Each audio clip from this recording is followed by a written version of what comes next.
rencontres de l'ESG, chapitre 1. Je suis en présence de Sébastien Debuire et Thierry Scheur. Messieurs, bonjour. Bonjour. Bienvenue et merci d'être avec nous aujourd'hui pour parler du thème de l'ESG, l'ISR, un vaste sujet très intéressant d'actualité. Et on va décortiquer ça dans les prochaines minutes. Je vous laisse peut-être vous présenter en introduction. Très bien, je suis Thierry Scheur, je suis directeur général opérationnel d'Orial Service, qui est l'entité qui est en charge de la distribution des produits Orial, au premier rang desquels, bien sûr, la SCPI, Pierre Val Santé, que vous connaissez tous. Et j'ai plaisir à intervenir avec Sébastien. Sébastien, je t'en prie. Bonjour, donc, Sébastien Debuire, responsable ISR. On verra par la suite ce que ça veut dire, et développement durable au sein d'Orial. Très bien, je vous remercie.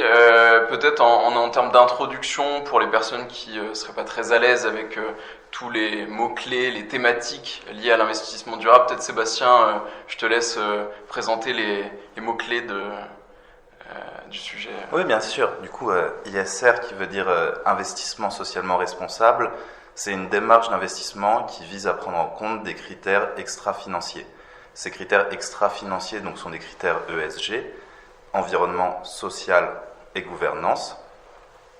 Et donc, une fois ces critères pris en compte, on peut développer une stratégie ISR qui, dans le cadre spécifique de l'immobilier, peut se traduire par le label ISR immobilier, qui est un label d'État qui est donné pour une période de 3 ans au fonds qui respecte un certain nombre de critères ISR. Très bien, je te remercie pour cette précision. Tu parlais de l'immobilier, c'est un secteur très connu. Est-ce que tu peux nous en parler un peu plus aussi en termes d'investissement, d'impact aussi, en termes de développement durable peut-être aussi social? Oui, bien sûr. Donc l'immobilier, ce qu'il faut savoir, c'est que ce soit en Europe ou en France, c'est un secteur qui consomme énormément d'énergie. Donc 40% de la consommation d'énergie totale de l'Union européenne, c'est de l'immobilier. C'est à peu près pareil en termes d'émissions de gaz à effet de serre. Et aujourd'hui, on estime qu'il y a à peu près les 3/4 des bâtiments qui sont inefficaces d'un point de vue énergétique en Europe. Donc c'est quelque chose de très important, quelque chose sur lequel il faut vraiment se concentrer pour atteindre les objectifs de neutralité carbone à échelle 2050. Et plus particulièrement en France, donc on est pareil à peu près à 40% de consommation d'énergie globale liée au secteur du bâtiment. Et parce qu'on a une électricité moins carbonée que dans le reste de l'Europe, ça ne représente que 25% d'émissions de gaz à effet de serre, mais c'est quand même des chiffres très importants sur lesquels on doit travailler. Très bien. Et peut-être sur le volet un peu plus social, sociétal aussi? Oui, donc ce qu'il faut savoir, c'est qu'un bâtiment, donc évidemment, ça consomme de l'énergie, mais c'est aussi un lieu où les personnes vivent, travaillent, évoluent, se font soigner dans certains cas. Et donc, c'est important que le bâtiment puisse apporter du confort et du bien-être à ses occupants. Et en même temps, il faut savoir que le bâtiment, ça s'ancre dans le réel. C'est non délocalisable, c'est un endroit. Donc, ça doit aussi répondre, de par sa présence, à des besoins territoriaux et spécifiques. Très bien, je rebondis sur un point qui me semble important. Tu parlais d'objectifs de neutralité, etc. Est-ce que les institutions aujourd'hui ont mis en place un cadre réglementaire législatif sur lequel nos activités pourraient être impactées, touchées? Alors, donc aujourd'hui, sans rentrer trop dans les détails, parce qu'il y a beaucoup de réglementations, des réglementations qui vont être européennes, franco-européennes, franco-françaises, liées à l'immobilier, liées à la finance, mais pour donner les plus simples et les plus structurantes, on va avoir SFDR, cette fameuse réglementation qui vise à transpariser les fonds et la finance d'une manière générale, qui définit des articles 6, 8 et 9, donc qui promeuvent des caractéristiques environnementales et ou sociales, ou alors qui ont concrètement et sur 100% du portefeuille un objectif d'investissement durable. Donc on va avoir SFDR qui va définir différentes catégories de fonds. Mais ensuite, on va avoir des spécificités. On va avoir par exemple MiFID II IDD, où grâce aux informations qui sont obligatoirement publiées via SFDR, on va prendre en compte les préférences de durabilité du client final. On va avoir la taxinomie verte qui doit être publiée via SFDR et en parallèle qui est prise en compte dans MiFID II IDD et qui définit un petit peu tout ça. Donc c'est on va pas non plus être trop dans le détail, c'est en effet quelque chose d'assez complexe. Là, on parle uniquement de ce qui va être financier, mais derrière, on va avoir des décrets spécifiques en France sur l'immobilier. On pense tous évidemment aux décrets tertiaires, mais il y a aussi d'autres décrets, le décret Bax qui va avoir un très gros impact sur la manière de gérer des immeubles, mais aussi sur la manière d'économiser de l'énergie. Donc c'est vraiment des réglementations qui vont dans le bon sens, qui sont complexes mais qui vont dans le bon sens, mais qui demandent vraiment de s'accrocher et de les étudier. Je te remercie vraiment, Sébastien, pour ces explications. Je vais me tourner vers toi maintenant, Thierry. MiFID 2, IDD, ça me permet aussi de faire un peu la transition. C'est quelque chose qui te touche dans ton activité aussi au quotidien. Quelle est ta vision? Qu'est-ce que tu peux me dire aujourd'hui sur le terrain par rapport à ce label ISR, aux investissements responsables qui sont grandissants au niveau de l'écosystème et de la place aussi? Quels sont tes points d'importance? Alors déjà, on l'a vu avec l'explication de Sébastien, l'environnement est complexe. Donc on a besoin d'experts pour nous guider. Et le but justement aussi de prendre la parole lors de ces webinaires, c'est de pouvoir apporter un traitement de l'information qui devrait, j'espère en tout cas, faire gagner un peu de temps aux distributeurs qui sont en contact direct avec les épargnants. Alors, on le sait depuis quelques temps, même si finalement le label ISR n'est pas si ancien que ça, donc ça a progressé avec une fulgurance assez incroyable. Donc tout le monde a voulu faire de l'ISR, alors parfois un peu comme M. Jourdain sans le savoir, donc qui faisait de la prose, mais ce qui est intéressant, c'est de voir que c'est devenu une norme quasiment. Alors on peut s'interroger, est-ce que c'est un effet de mode, est-ce que c'est une lame de fond?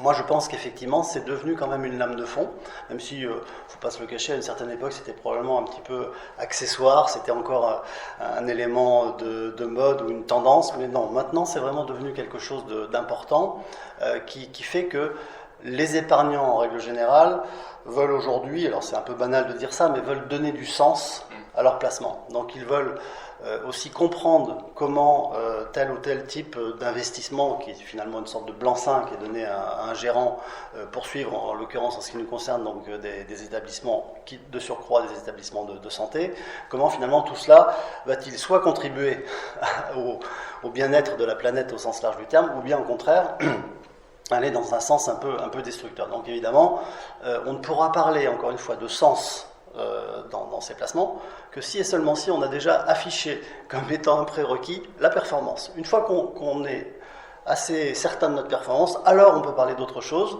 mais c'est vrai que ça ne sera pas encore la notion d'ISR, développement durable, ESG, ça ne sera pas encore l'élément clé, l'élément premier dans le choix d'un investissement, ça restera la performance, mais effectivement il faut vite aller vers d'autres sujets, des items adjacents qui permettent d'asseoir l'investissement. Est-ce que tu as remarqué au fil du temps aussi, est-ce que c'est un phénomène générationnel aussi? Est-ce que tu vois un effet en ce sens au fil des années? Alors oui, incontestablement. Donc on voit effectivement que c'est une préoccupation qui est de plus en plus importante dans les jeunes générations, mais ils arrivent à éduquer les générations antérieures, donc ça c'est plutôt intéressant parce que ça fait un effet d'entraide et d'entraînement qui est vraiment significatif. Donc oui, évidemment, aujourd'hui vis-à-vis des plus jeunes, on ne peut plus s'affranchir de cette dimension ISR, ESG, développement durable. Et de surcroît, ça se conjugue avec finalement une obligation réglementaire puisque nos amis distributeurs, ceux qui proposent des solutions de placement dans le cadre d'objectifs patrimoniaux à atteindre avec leurs clients, eh bien, sont désormais obligés d'aborder le sujet et de questionner finalement leurs clients ou leurs prospects sur l'appétence ou l'aversion par rapport donc, à la dimension environnementale, etc. Et ensuite, fonction de ce qui aura été indiqué par cet épargnant, eh bien, on doit avoir ce qu'on appelle le rapport d'adéquation, c'est-à-dire on doit mettre en adéquation l'allocation d'actifs qui va être proposée à un épargnant au vu de ce qui aura été dit, affirmé, compris et peut-être promu également par ce même épargnant sur la dimension ISR-ESG. Ok, donc ça c'est vraiment quelque chose qui a été normalisé par la législation, qui a été imposé si je puis dire, exact, et qui est quand même pris en compte plutôt facilement. Est-ce qu'on sent encore des freins aujourd'hui? Dès lors qu'on impose des choses, forcément il peut y avoir des freins. Mais on a vite compris, je crois, que cette contrainte devenait une opportunité. Donc, on n'a pas repris le signe chinois qui est finalement le même entre contrainte et opportunité, mais ça aurait été assez opportun. Effectivement, c'est une contrainte réglementaire. Faisons de cette contrainte une force et prenons les devants. C'est aussi l'objet de notre intervention ici, pour que l'on puisse donc anticiper finalement les évolutions, les questionnements et donc les incompréhensions de la part des épargnants et comment on peut finalement éduquer et aller ensemble vers un accompagnement donc sur une meilleure appréciation de cette dimension pour une meilleure performance au final, elle est financière, elle est sociale, elle est sociétale, etc., des placements qui auront été mis en place. Tu as anticipé ma prochaine question, toi aussi. Voilà, on met en place aussi ce format de webinar, d'échange aussi avec tous nos partenaires afin de faciliter ces démarches. Je me tourne peut-être aussi vers toi, Sébastien. Aujourd'hui, chez Orial, et principalement aussi sur notre fonds Pierre Val Santé, notre fonds Amiral, il y a beaucoup de choses qui ont été mises en place. Est-ce que tu peux en parler rapidement aussi aux personnes qui nous écoutent? Oui, bien sûr. Donc le but, c'est d'avoir... donc on est, pour reprendre justement les classifications, on est article 8 SFDR sur l'ensemble de nos fonds ouverts. Derrière, le but, nous, c'est vraiment de développer quelque chose de sociétal. On travaille, on investit dans des bâtiments de la santé, donc on va avoir des objectifs qui vont être liés à l'environnement, mais aussi au bien-être des occupants. Le but, c'est d'apporter le plus de confort et de travailler sur la gouvernance de nos produits, à avoir la meilleure relation possible avec nos partenaires, nos locataires, mais qui sont aussi, en fait, a fortiori des partenaires. Et donc on va travailler vraiment sur ces axes environnementaux, socio-sociétaux et de gouvernance. Ok, donc pour sortir un peu aussi du moule et de cette idée que l'ISR est forcément porté sur l'environnement, qui est un point évidemment, je dirais, obligatoire qui s'impose à nous du fait de nos activités, mais l'accent est vraiment mis sur la partie sociale, sociétale, ce qui va un peu différer de certains autres fonds, certains autres univers sur lesquels peuvent être basés d'autres fonds, SCPI, sur le secteur de l'immobilier. Voilà, c'est ça. Et ce qu'on voit d'ailleurs aujourd'hui, même sur le marché, sur la répartition des fonds, c'est qu'on va avoir de mémoire peut-être un quart des fonds immobiliers qui vont être classifiés comme article 9. Ce qu'il faut savoir, il y a deux choses principalement. La première, c'est que l'article 9, tel qu'il a été écrit, favorise énormément les fonds qui prennent en compte l'environnement, le E, et moins le sociétal, et va favoriser aussi les nouveaux fonds, ceux qui viennent d'être créés. Donc c'est pour ça, avec nos 10 ans d'expérience au sein de Pierre Val Santé, et de par notre aspect sociétal, on a préféré se concentrer sur l'article 8. Ce qu'on a pu voir aussi, c'est que les textes évoluent, c'est que les interprétations évoluent, et on a pu voir aussi des fonds qui avaient cette envie d'être article 9 au début, de se définir un objectif de durabilité, et qui finalement, face aux interprétations des différents législateurs, ont décidé de rétro-pédaler pour être article 8. Nous, ce qu'on a décidé, c'était vraiment d'avoir notre vision sociétale sur comment est-ce qu'on voulait faire les choses, et ensuite de voir comment notre vision pouvait être dans les différents textes, dans les différents labels, plutôt que de se définir par rapport à des réglementations ou des labels. Très, très intéressant, très clair. Thierry, est-ce que tu veux rebondir aussi au niveau de l'univers? Est-ce que tu as eu des pistes par rapport aussi à cet engouement spontané vers les fonds article 9, 8, etc. Est-ce que tu as un ressenti par rapport à ça? Alors oui, bien sûr, effectivement, spontanément, lorsqu'on est article 8, article 9, on a un succès d'estime. Donc après, il faut montrer quand même que derrière ce respect de règles ou de contraintes, ça se traduit par une plus-value, une surperformance. C'est là où il faut que l'on éduque véritablement, montrer que la durabilité n'est pas ennemie de la performance, de la rentabilité. Parce que souvent, on a eu dans l'esprit commun, en quelque sorte, ce premier sentiment qui était de dire, si effectivement on est très vert, très sociétal, etc., alors ça va impacter la performance. Donc il faut qu'on arrive à montrer que c'est pas vrai, et on arrive à gommer effectivement ce premier ressenti. Parce que maintenant il y a de l'expérience, donc on a du recul là-dessus, et effectivement on voit que cette envie de mettre en place des solutions durables va dans le sens de la création de valeur, de la création de performance, et c'est finalement bien ça qui fera la réussite au sens pérenne du terme de ces allocations. Alors nous, ce qui est intéressant, c'est de voir effectivement comment, on va parler de l'immobilier, puisque on est sur des supports de finance immobilière, ça c'est un premier point, qui est résilient par rapport au marché, qui est un peu insensible à certains aléas de marché. Ensuite, on va décrire comment la SCPI finalement va encore mieux dans ce sens-là, en disant finalement je m'affranchis des problèmes de gestion. Et puis on va rajouter cette dimension développement durable, qui est importante de par l'article 8, comme le disait Sébastien, et encore davantage dans le domaine de la santé, où là finalement on va, aligner les planètes. Donc c'est ça qui est intéressant, c'est que on va jouer sur cette résilience, cette performance, cette efficience de ces allocations, qu'il ne faut pas se leurrer également, doivent toujours aller dans un sens particulier, qui est comment je contribue à l'atteinte d'un objectif patrimonial. Si je le fais en plus, je dis bien en plus, avec une dimension sociétale, environnementale, gouvernance, mais développement durable au sens large du terme, c'est encore mieux, mais il faut convaincre, et c'est cette force de conviction qu'on essaye d'inculquer. Elle nous est, encore une fois, dictée par la réglementation, parce qu'on a obligation de faire cette analyse et cette approche-là, mais ça devient une sacrée opportunité, et ça on le voit vraiment de plus en plus. On nous demande dans des réallocations d'actifs d'avoir désormais plus de solutions qui soient durables et affichées comme telles, avec des articles 8 notamment. Très bien, c'est très intéressant, ça va dans le bon sens finalement.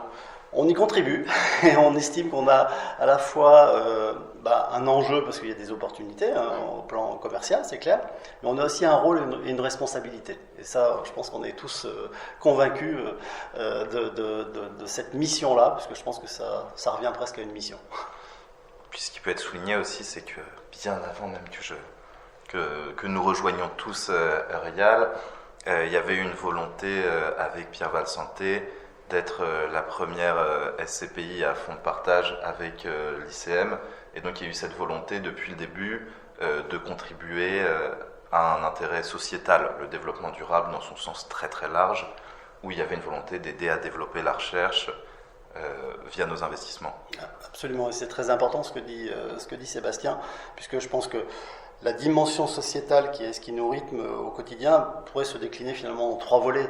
Il y a le fait de contribuer à de meilleurs investissements dans l'univers de la santé, l'économie de la santé au sens large du terme. On y contribue avec l'acquisition du foncier des établissements de santé. Deuxièmement, c'est effectivement d'être organisé en fonds de partage, avec le fléchage des dons vers l'Institut du cerveau, comme tu viens de le dire. Puis troisièmement, effectivement, c'est cet environnement développement durable avec cet enjeu ISR qui est extrêmement important. Et j'ajouterais sur la SCPI Pierre Val Santé, qui, de notre point de vue, coche un peu toutes les cases en ces domaines. On reviendra lors d'une prochaine session pour justement soulever le capot, si je puis m'exprimer ainsi, pour décrire comment on applique finalement ces grandes contraintes, ces grands principes qui viennent d'être évoqués ici. Tout à fait, au chapitre 2, finalement, au prochain rendez-vous. Peut-être un mot sur le panel de ce que propose aussi Eurial et l'identité d'Eurial, son ADN finalement. Ce sont aussi par ses produits et par les collaborateurs qui travaillent. Bien sûr. Et en fait, le label ISR là, qu'on obtient, j'allais dire, c'est presque un non-événement. Évidemment, c'est super important, on est très fiers, mais c'est tellement naturel parce qu'on fait ça depuis tellement longtemps et on y contribue depuis tellement longtemps que voilà, c'est un aboutissement, c'est une concrétisation, mais c'est normal, c'est le diplôme presque qu'on peut obtenir parce qu'on a bien travaillé et on est fiers de ça. Et effectivement, on l'affiche sur nos 2 véhicules principaux que sont la SCPI Pierre Val Santé, avec des métriques qui sont extrêmement intéressants. Des très belles performances, un 5,35 de taux de distribution, on est quand même au-dessus du lot. On atteint les 3 milliards, on a près de 52 000 associés, c'est sûrement le chiffre dont on peut être le plus fier. Donc tout ça, voilà, c'est la SCPI qui est parmi vraiment les leaders et on n'est pas nombreux à être pure player en matière de santé, donc on est vraiment très très fiers de ça. Et il y a son petit frère qui s'appelle Trajectoire Santé, qui est une unité de compte uniquement accessible en assurance vie, capitalisation et PER, qui prend sa place désormais, donc rencontre son public. Et donc là aussi, on est très fiers. Cette fois, Trajectoire Santé 100% santé comme son nom l'indique, est essentiellement orienté donc sur les différents secteurs de la santé et donc pourra s'ouvrir certes à la SCPI puis à Arval Santé notamment bien sûr, mais à d'autres supports de santé tels que des OPC ou maintenant du private equity, et là on aura un discours très différenciant à faire valoir. Tout à fait. Je te remercie pour toutes ces informations sur les fonds proposés par Eurial. Peut-être un dernier mot sur l'ESG, l'ISR au sein d'Eurial. Sébastien, je te laisse peut-être présenter l'équipe en place. Oui, du coup, ce qu'il faut savoir, c'est que l'ESG, en effet, on est une équipe interne et dédiée. Donc on est 2 personnes à 100% sur ces sujets. Ce qu'on a vu tout à l'heure, c'est qu'il y a beaucoup d'évolutions réglementaires. Il faut participer à des actions de place. On a une pensée aussi pour nos concurrents, mes confrères avec qui on travaille beaucoup ensemble pour interpréter ces réglementations et tirer le marché vers les meilleures pratiques possibles, mais aussi en interne, en plus de cette équipe entièrement dédiée, on travaille des équipes d'investissement jusqu'à la gestion, tous main dans la main sur ces sujets d'ISR. Très intéressant.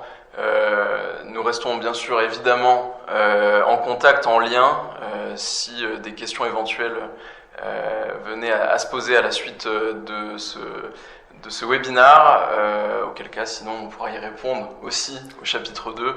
On va les anticiper aussi. Exactement, on va y tout à fait. répondre et les anticiper. Je vous remercie, merci messieurs. Merci Corentin. Et à bientôt.